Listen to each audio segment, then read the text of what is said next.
When people hear the phrase diaphragmatic breathing, they often assume that it means taking big breaths or pushing the belly out. And that misunderstanding can create problems. It does create problems.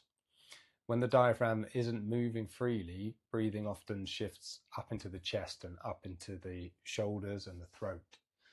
So breathing will start to feel more effortful, less coordinated, and less efficient, even when we're resting. So at this point, the issue isn't a lack of depth. It's about cultivating ease.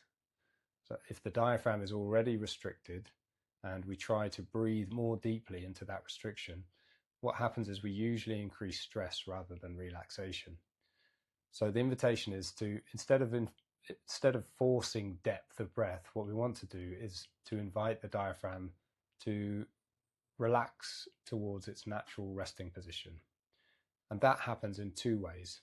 First, we can start to reduce any unnecessary effort in the breath.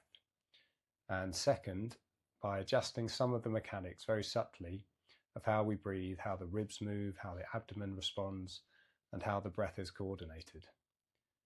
You'll find that when you reduce your effort, the mechanics will naturally improve, and the breath naturally begins to find more depth, more lightness, and a slower rhythm without any need on our part to push or force anything. And at the same time, gas exchange improves in the alveoli at the base of the lungs, where breathing is much more efficient for gaseous exchange. So the focus is not in breathing bigger, but on breathing with less effort and better coordination, so the depth and efficiency can naturally return by themselves.